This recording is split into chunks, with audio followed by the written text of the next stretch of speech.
rostro, y se convirtieren de sus malos caminos, entonces yo iré desde los cielos y perdonaré sus pecados y sanará su tierra. Amén. Así puesto de pie, hermanos, damos paso a nuestro hermano Juan Manuel Corte, que trae el mensaje del día de hoy. Les invito a tomar asiento, hermanos, por favor. Oremos. Gracias, Padre, por la oportunidad que nos das de estar en este lugar dedicado a tu nombre. Te damos gracias por tu bendición, por tu cuidado durante esta semana en la vida de cada uno, Señor, y porque tenemos esta oportunidad tan grande de reunirnos y de alabar y bendecir, glorificar tu nombre, Señor, y así a la vez meditar en tu palabra. Te pedimos en esta hora que hables a nuestras vidas, a nuestros corazones, y permitas, Padre, que tu palabra fluya a través de las mismas. En el nombre de Cristo Jesús. Amén. Pues yo quisiera comentar, hermanos, y este segundo libro de los Crónicas tiene su principio precisamente hablando del rey Salomón. Salomón fue hijo de David y se puede considerar dentro de los aspectos terrenales como el tercer rey de Israel. Y digo de los aspectos terrenales porque recordemos que Saúl, por alguna situación muy especial, fue desechado por Dios. Y ahora, aquí en este libro, encontramos en los primeros capítulos una de los grandes sueños, de las grandes cosas que David quiso realizar desde el momento en que los israelitas salieron de Egipto y fueron a la tierra prometida. Y el sueño de David era construir casa para Jehová. David tenía ese propósito, tenía este grande anhelo, pero sin embargo, Dios le dice a David: no serás tú, será tu hijo. Y vemos entonces a partir del capítulo 3 cómo Salomón se dedica a este ministerio, a esta obra tan grande, con unas especificaciones muy claras que Dios había dado con respecto a la construcción, en primer lugar, del tabernáculo, ahí en el Éxodo, en lo que fue el peregrinar del pueblo de Israel en el desierto, y posteriormente ya en la obra, en la construcción del santuario del templo en Israel. Entonces vemos cómo Salomón culmina la obra y dice el capítulo 7 que cuando él dedica esta obra delante de Dios, ofrece holocausto, ofrece sacrificio delante de Dios, y Dios se manifiesta de tal manera con el pueblo que este holocausto no es quemado por los hombres, en este caso por los sacerdotes o los levitas, sino que desciende fuego del cielo y consume el holocausto. ¡Qué maravilla, hermanos! ¡Qué gran experiencia pudo haber vivido el pueblo de Israel al ver este portento de Dios, al manifestarse Dios y darle al pueblo a entender que Él estaba de acuerdo y que Él estaba en sintonía con el pensamiento primero de David y ahora con el resultado de la construcción del templo por parte de Salomón? El pueblo estaba contento, feliz. Y entonces llegamos a esta parte que acabamos de leer, pero todavía yo quisiera remitirme un poquito versículos antes, donde dice que terminó Salomón la casa de Jehová y la casa del rey, porque construyó dos casas, la de Dios y la de él. Recordamos que para la construcción de la casa de Jehová, él compró maderas y demás, muchas cosas que se hacían falta, pero al mismo tiempo esta producción, esta obra se extendió a la casa de Salomón también. Entonces él estaba agradecido con Dios porque Dios le había permitido también construir casa para el rey, para el reino. Y dice, se propuso hacer en la casa de Jehová y en su propia casa esto, y fue prosperado. Dios lo vio con buenos ojos, fue prosperado. Dice el siguiente versículo: y apareció Jehová a Salomón de noche y le dijo, y escuche bien, vea bien lo que dice la palabra de Dios: yo he oído tu oración y he elegido para mí este lugar por casa de sacrificio. Y entonces Dios parece ser que cambia la perspectiva o el enfoque con respecto a lo que le está diciendo, y entonces le empieza a mencionar a partir del versículo 13.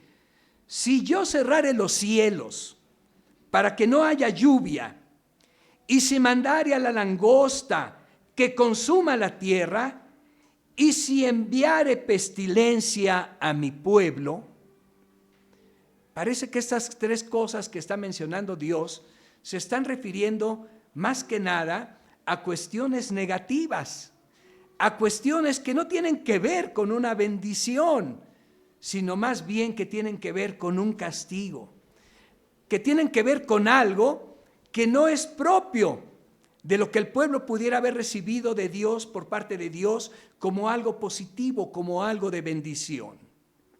Pero entonces, aquí vemos en este pasaje una palabra con la que empieza el versículo 14, sí. Y este sí, hermanos, si lo estudiamos y nos damos cuenta, no es una afirmación, no es una palabra que tenga que ver con una decisión en donde yo estoy diciendo sí o no. Esta palabra sí, que se vuelve a repetir, entonces está hablando de una condición, de una suposición de la cual está dependiendo una declaración. Podemos poner algunos ejemplos. Por ejemplo, llegamos a comentar, si llegas el lunes, llegarás a tiempo. Entonces aquí no estamos hablando de un sí que está dando algo positivo, sino de una condición. Si estudias mucho, llegarás a hacer lo que te estás proponiendo. Entonces, Dios está hablando aquí y analizando este versículo, lo vemos como un condicionante esta palabra sí. Y entonces, estas condiciones se ponen en 4 partes, ¿verdad? Y estas condiciones, estas 4 condiciones, tienen que ver con el condicionante de que si las haces, si las cumples, si te fijas en ellas y te dedicas a ellas, tendrás bendición. Si te humillas, si ve usted el versículo 14, si oras, si buscas a Dios o si buscas su rostro, si te conviertes de tus malos caminos. Y vamos a ir viendo, hermanos, cada una de estas de una manera un poquito rápida. La primera condición significa mucho. Si se humillare mi pueblo. La referencia es clara. Dios está hablando no de toda la gente. Dios está hablando no de todo ser humano. Dios está hablando de su pueblo. Y entonces Él está diciendo y está haciendo la referencia a alguien que es adorador y conocedor de Él. Y entonces dice, si se humillare mi pueblo. No dice si se humillaren los líderes de la iglesia, si se humillaren los diáconos, los ancianos. No, dice mi pueblo, tú, yo. Si se humillare mi pueblo. Y entonces, ¿quiénes son ese pueblo? Decimos nosotros. Y al buscar el significado de humillar, vamos a entender por humillar que es inclinarse, doblar la rodilla, o quizás podemos decir una especie de sumisión, de acatamiento, y todavía podríamos tomar otros significados para humillar, como por ejemplo, abatir el orgullo o la altivez de alguien, herir el amor propio o la dignidad de alguien. Y cuando se hace eso dice, no, lo estás humillando, porque le estás diciendo, le estás señalando, lo estás descalificando. Bueno, pero sin embargo, hermanos, cuando Dios está diciendo si se humillare mi pueblo, está hablando de una manera general, está hablando de una manera total en nuestra vida como seres humanos, como cristianos más bien. ¿Y por qué lo digo? Porque en la cultura que vivimos ahora actualmente se promueve mucho una actitud arrogante, una actitud de soberbia en el ser humano, el querer hacer las cosas a nuestra manera y como nosotros decimos que se tienen que hacer, es simplemente una falta de humildad, es orgullo. Al pensar que tenemos todo bajo nuestro control, que nuestra opinión o nuestra forma de pensar es tal que tratamos de imponer nuestro criterio, aun cuando nos damos cuenta que nuestras decisiones afectan a los demás, que no necesitamos de nadie para resolver nuestros problemas.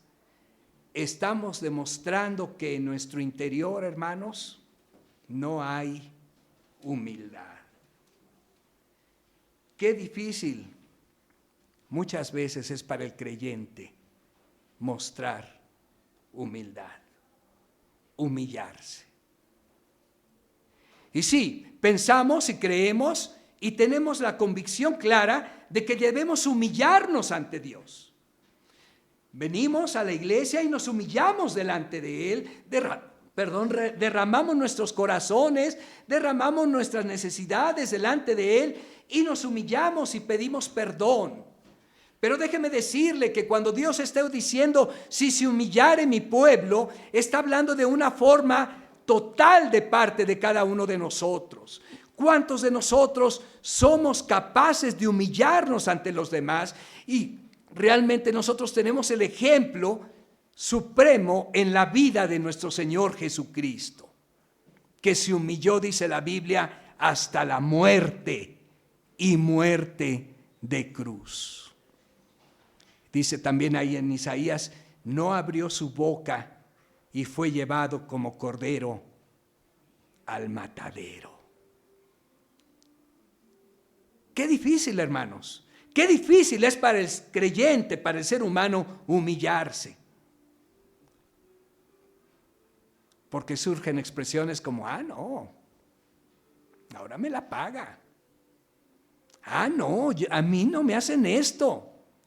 No, yo no me quedo así, ¿cómo crees?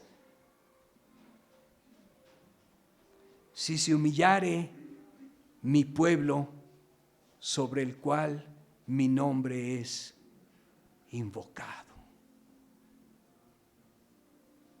Sí, Dios nos pide que nos humillemos. Pero ante Él y ante los demás. No tendría razón de ser que Jesús haya dicho, si te hieren en una mejilla, pon la otra. No tendría razón de ser, si te piden tu capa, dale también lo que tienes de más. No tendría razón de ser, si te dicen que cargues 1 milla, ve con la carga 2 millas. No tendría razón de ser, si no estaríamos dispuestos a humillarnos. Porque el orgullo, hermanos, el orgullo terrenal, el orgullo del ser humano, no cabe en el corazón del creyente. La mayoría de las veces tenemos problemas y en vez de buscar al Señor, decidimos resolverlos por nuestras propias fuerzas, a nuestra manera. Y muchas veces decidimos simplemente ignorar a Dios y tomar una actitud de autocompasión. Es que, pobre de mí, es que a mí me pasa todo. Piensa en esta simple pregunta: ¿cuántas veces dejamos que las circunstancias nos derriben y nos dejen derrotados? Porque también la humillación, el humillarse ante los demás y ante Dios, no es derrotarse, sino simplemente mostrar un corazón humilde, un corazón que va y que está en sintonía con Dios. La actitud que debemos tener es de postrarnos ante Dios para humillarnos y depositar en Él toda nuestra ansiedad, nuestras preocupaciones, dudas, enfermedades, circunstancias difíciles y creer en su palabra, porque dice la Biblia, porque Él tiene cuidado de vosotros. Primera de Pedro 5:7. El Señor nos dice que no debemos inquietarnos por nada estéis afanosos. Más bien, en toda ocasión debemos estar con oración y ruego y presentando nuestras peticiones delante de Él, dándole gracias en todo momento. Filipenses 4:6. Humillarnos bajo la poderosa mano de Dios y Él nos exaltará. La segunda condición dice, si mi pueblo ora. Esto debería ponernos a pensar, hermanos. ¿Sí estamos orando? ¿Realmente estamos dedicando tiempo a presentarnos delante de Dios? Uno de los versículos o una de las partes que conocemos muy bien es aquella parte que dice, estad siempre gozosos, orad sin cesar, dad gracias en todo, porque esta es la voluntad de Dios para con vosotros en Cristo Jesús. Por lo regular tenemos estos 3 versículos así aprendidos juntos. Orad sin cesar, dad gracias en todo, dad gracias en todo. Estamos dedicando nuestros corazones y nuestros tiempos, hermanos, en adoración a Dios y en acción de gracias.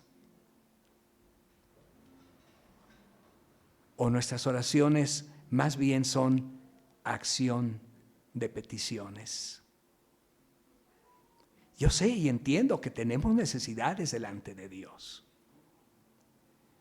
Pero todo, veíamos ahorita en la escuela dominical, todo lo que nos pasa, todo está ya conocido por Dios. Gracias, Señor. Gracias, Señor. Tenemos una buena comunicación con nuestro Padre Celestial.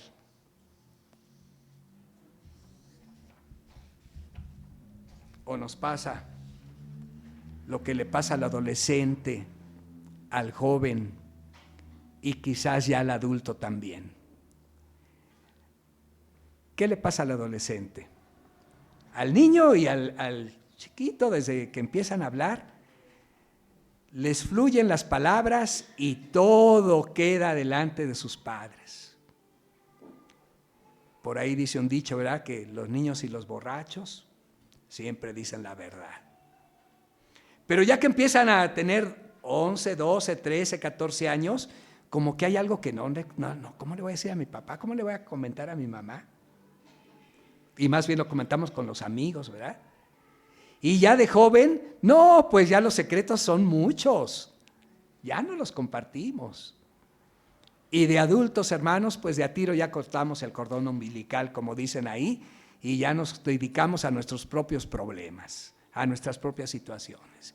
Y pareciera ser que esa forma de ir madurando de manera natural, vamos a decirlo, es la mismita forma que tenemos de manera espiritual. Porque entonces nosotros creemos en Dios, aceptamos a Jesucristo como nuestro Salvador, vivimos nuestro primer amor y estamos delante de Dios presentando todas nuestras cargas, todos nuestros problemas, todas nuestras angustias, y asimismo le estamos agradeciendo por todo lo que tenemos, por todo lo que Él hace en nuestras vidas. Pero parece ser que pasando el tiempo, bueno, esto no lo tengo que comentar con Dios, aunque sabemos y entendemos que Él sabe y conoce nuestra vida en toda su magnitud. Y nos quedamos callados y después, pues nuestra oración se limita simplemente, públicamente, quizás en la casa, agradecer por los alimentos, agradecer por un nuevo día, y quizás en nuestra oración personal, ya nada más a poner nuestras necesidades delante de Él. Pero la comunicación queda cortada. Dice ahí en Primera de Juan, si confesamos nuestros pecados, Él es fiel y justo. ¿Se acuerda de ese versículo? ¿Y qué quiere decir? ¿Que Dios no conoce nuestros pecados? ¿Qué quiere decir? ¿Que Dios no sabe lo que hemos hecho, bien o mal? ¿Qué quiere decir? ¿Que tenemos que decírselo a Dios porque Él no sabe lo que hicimos? Claro que lo sabe, pero Dios quiere esa comunicación directa de ti con Él. Y por eso quiere que tú le confieses, quiere que tú le digas, que tú sientas la necesidad de ver tu vida tal cual y decirle: Señor, esto pasa, esto está pasando conmigo, esto he hecho delante de ti y quiero confesártelo y quiero decírtelo, porque el Señor lo que quiere es esa comunicación. Por eso la Biblia dice: orad sin cesar. Por eso la Biblia nos invita a orar. No es necesaria la posición, no es necesaria la forma, simplemente tener nuestra mente en una comunicación directa con Él, porque tú puedes ir manejando, tú puedes ir en la combi, tú puedes estar en tu trabajo, tú puedes estar en cualquier lugar y en cualquier situación, pero si tienes una comunicación con Dios, entonces tú estás en esta posición. Si primero dice si se humillare mi pueblo, pero dice si orare, si orare.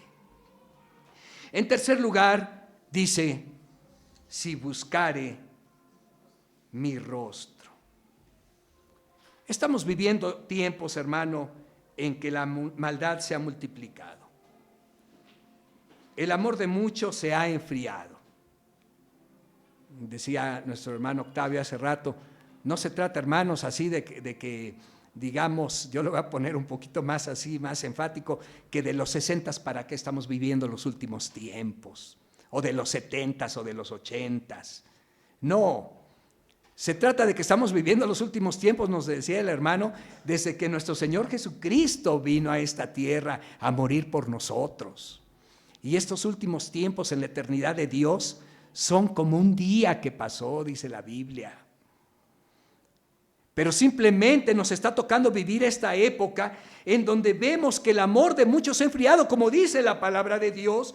Vivimos una época en que el egoísmo humano prevalece. Ya nos decía también el hermano, y lo vuelvo a repetir, perdón hermano por estarlo mencionando, el humanismo en la actualidad ha tomado las riendas de la iglesia. Y entonces esta misma forma de pensar y de actuar es tal que estamos dejando atrás tantos preceptos y cosas y mandatos que Dios nos ha dado a través de su palabra.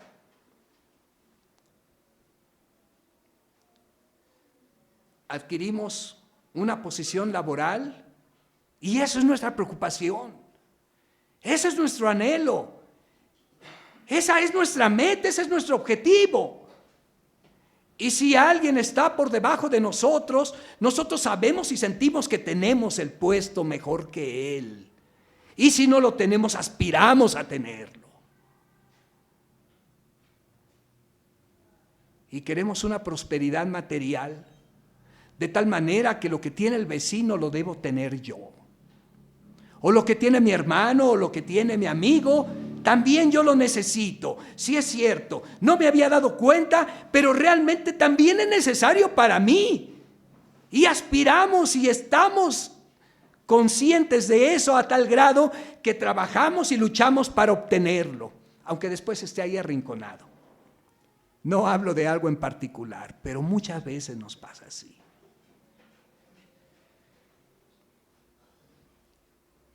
Y alguien pudiera decir, bueno hermano, ninguna de estas cosas son malas. El Señor nos bendice y pues aspiramos a tener cada día cosas mejores. Dios nos las ha dado. Sin embargo, hermanos, lo que está mal es que le demos el primer lugar a dichos logros, dejando en segundo, o ya ni en segundo, en último lugar a Dios, porque yo lo obtuve con mi esfuerzo, con mi dedicación. Decimos, me quemé las pestañas, por eso estoy aquí, Por eso estoy ahí, por eso estoy encumbrado. Si oraren. Si estuvieran en una relación íntima conmigo, dice el Señor.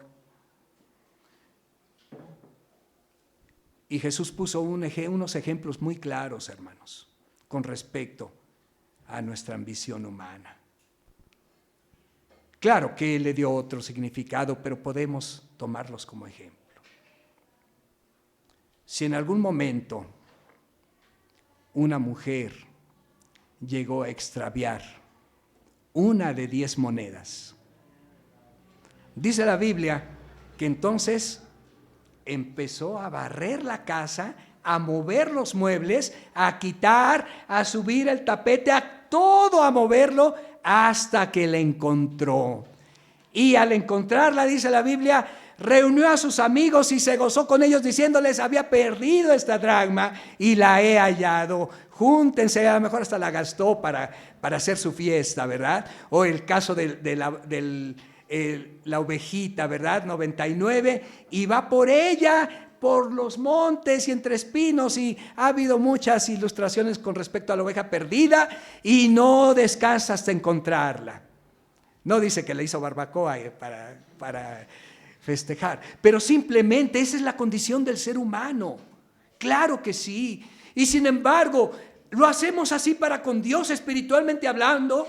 Buscamos a Dios hasta que puede ser hallado, y le hallamos y estamos en comunión con Él continuamente.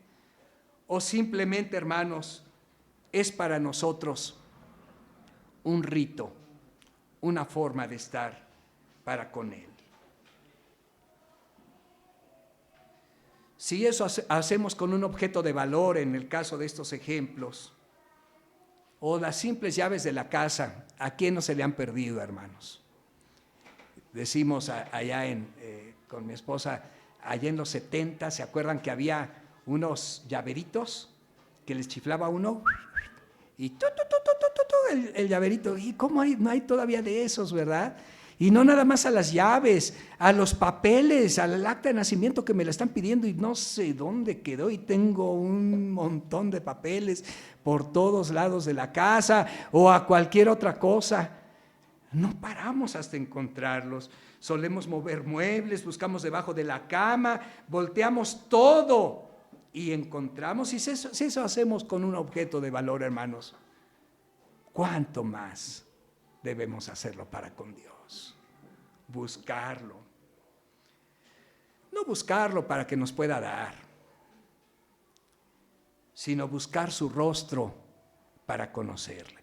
En los sábados de evangelismo repartimos un folletito que dice: ¿conoces a Dios? Y esa es la pregunta que le hacemos a la persona cuando llegamos con él. Oiga, ¿conoce a Dios? Y algunos así muy, sí, claro que sí lo conozco. Y la siguiente pregunta es: ¿cómo es Él? ¿Me podría explicar? Y ya se quedan así como diciendo, ¿verdad? Bueno, el folleto trae muchos versículos acerca de lo que es Dios, su omnipotencia, omnipresencia, omnisciencia, y ahí explica lo que es Dios. Pero realmente como cristianos conocemos a Dios, hermanos. Conocemos su rostro. No, hermano, es que la Biblia dice que Dios es espíritu, que a Dios nadie le vio jamás, y que si alguno le fuera a ver, caería muerto. Pero la Biblia nos describe a Dios y nos hace conocerlo desde lo profundo, espiritualmente hablando, porque Dios se manifiesta y Dios se hace presente a través de la misma palabra. Si mi pueblo se convierte de sus malos caminos. Cuarta y última. Nuestra conducta, hermanos, es la manera en que nos comportamos. Recordemos cuando estábamos en la escuela, o los muchachos que están en la escuela todavía, ¿verdad? No, ya, creo que ya no. Pero nos ponían por ahí algún signo, algún símbolo que tenía que ver con la mala conducta. Nos llamaban, no nos llamaban, mandaban a llamar a nuestros papás por mala conducta. Ahora ya no, ¿verdad? Ahora van a llamar a nuestros papás para decir que nuestros niños se portan muy bien, que tienen muy buenas calificaciones. La conducta se refiere al estilo de vida de cada ser humano. Estilo de vida de cada ser humano.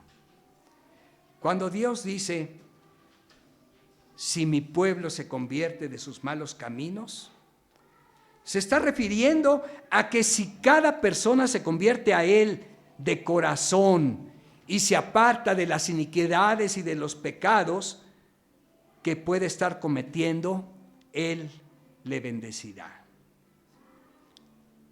¿De qué manera va a bendecir a Dios a su pueblo si su pueblo no se aparta de los malos caminos? Y usted puede decir, bueno, hermano, es que yo ya delante de Dios he sido salvo y entonces ya no hay ningún problema. Pero déjeme decirle que la Biblia, desde las predicaciones de Jesús en el Nuevo Testamento, hasta toda la doctrina paulina y hasta terminar el último libro del Apocalipsis, la Biblia nos habla de una conducta delante de Dios. El Señor, a través de su Espíritu Santo, nos da las herramientas para perseverar de manera que logremos forjar el carácter de Cristo. Sin embargo, hermanos, quiero decirlo y quiero aclararlo y quiero que usted reflexione en esto.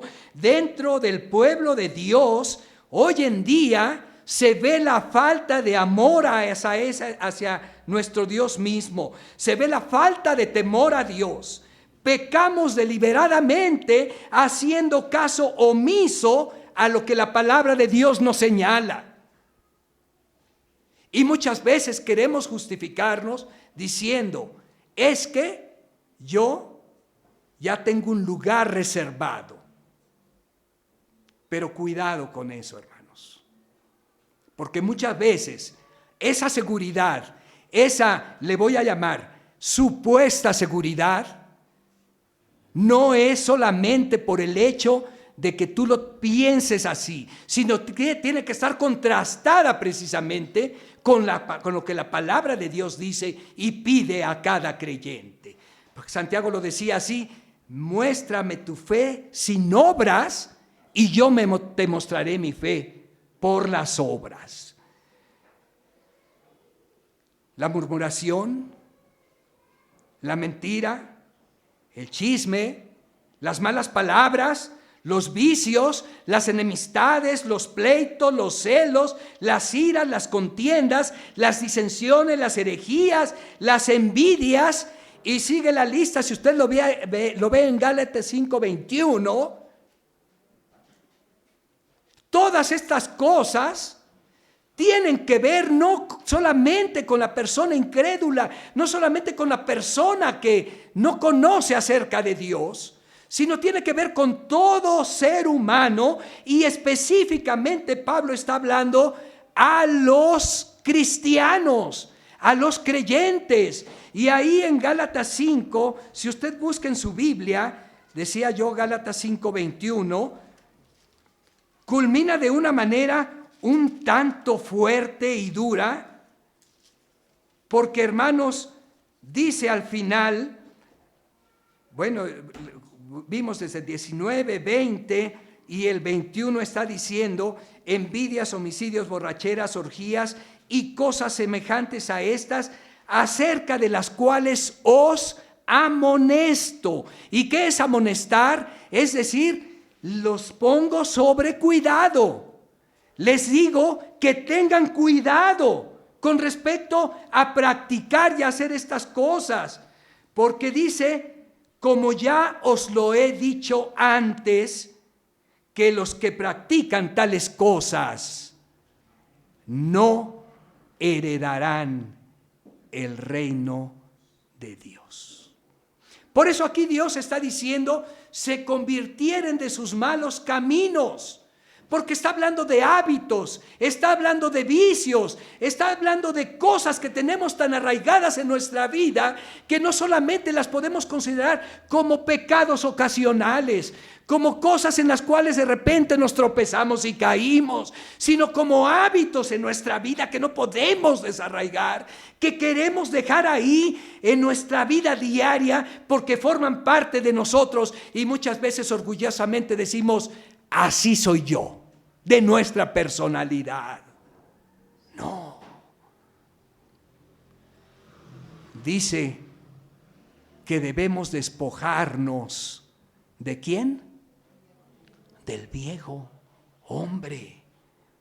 Si alguno está en Cristo, nueva criatura es, dice la palabra. He aquí todas las cosas son nuevas. Ya no son las cosas viejas para que andemos en ellas. Y por eso Dios está diciendo: si se convirtieren de sus malos caminos. Porque decía yo, no son cuestiones ocasionales, sino son caminos que ya tenemos trazados. Son cosas que tienen que ver con nuestra vida diaria. Son prácticas que nosotros no queremos dejar, porque si las hacemos a un lado, simplemente no somos quienes somos. Sin pensar y sin valorar y sin saber, sin entender, aun cuando lo decimos de manera mental, que queremos ser como Cristo, que queremos llegar a la estatura del varón perfecto.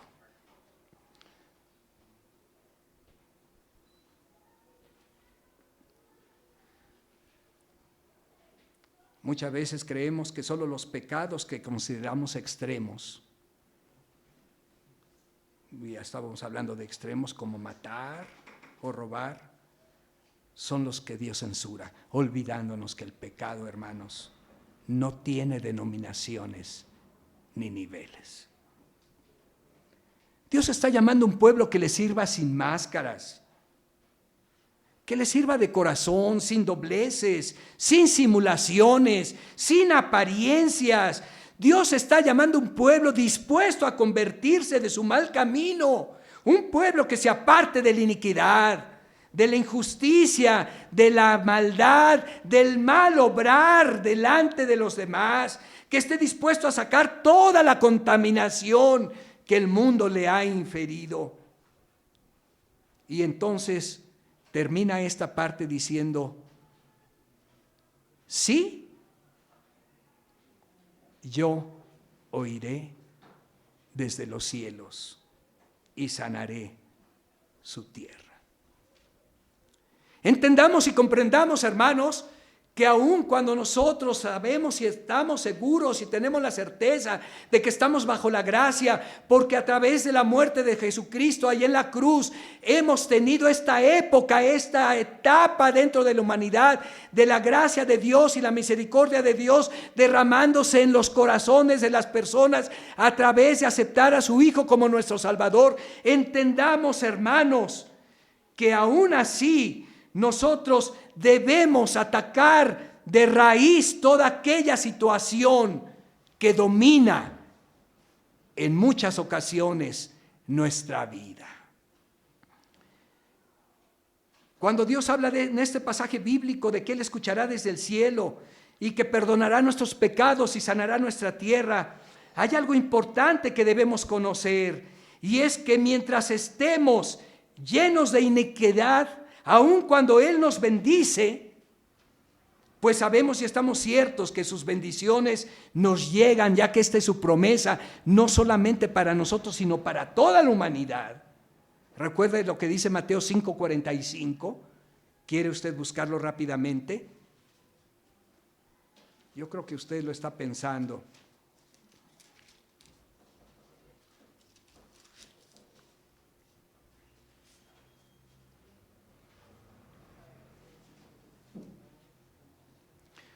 Para que seáis hijos de vuestro Padre que está en los cielos, que hace salir su sol sobre buenos y malos y que hace llover sobre justos e injustos. Sí, recibimos bendiciones de Dios y no es algo particular, no es una seña del cristiano nada más, aunque sí hay más señas. Y las bendiciones son en abundancia, porque así lo promete la palabra de Dios. Pero todo ser humano las recibe. Pero hermanos, aquellas promesas y bendiciones que están reservadas para el pueblo de Dios, difícilmente las podremos gozar si no cumplimos con estas 4 condiciones.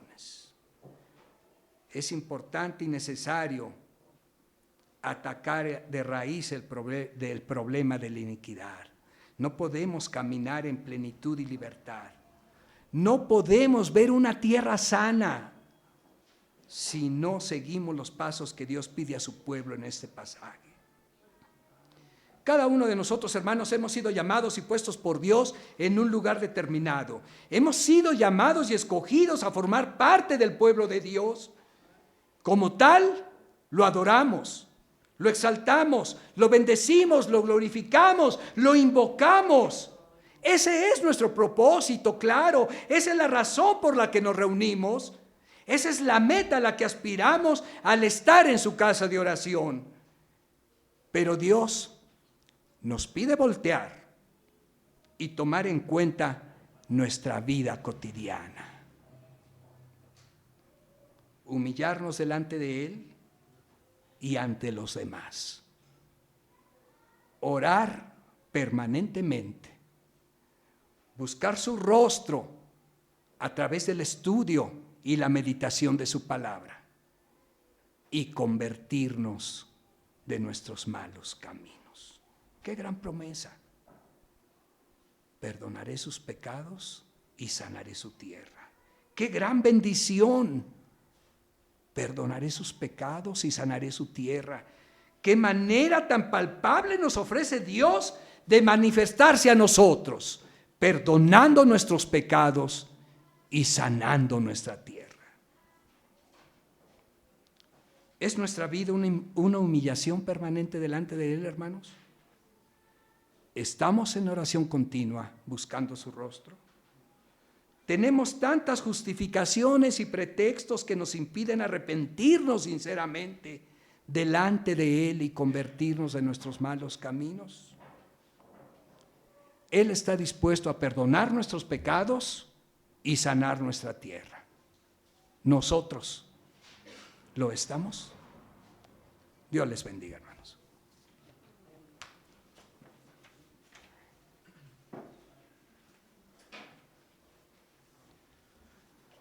Damos gracias a Dios por su palabra, por la vida de nuestro hermano Juan Manuel. Muchas gracias. Y como confirmación al mensaje que acabamos de escuchar, vamos a ponernos de pie, hermanos, y vamos a entonar el himno número 100, Buen Salvador, a ti yo acudo. Himno número 100.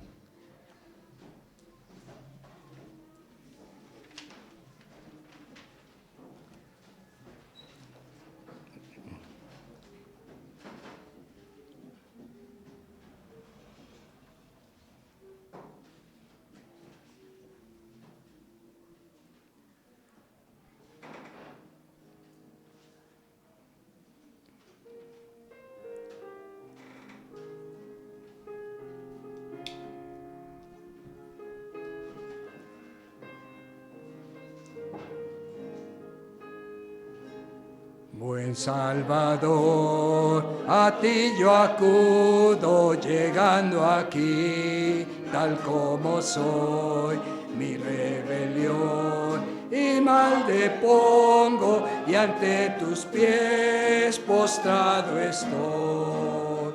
Toma mi vida, oh buen Jesús, que deposito sobre tu altar. Tú el alfarero eres Señor, yo vi la arcilla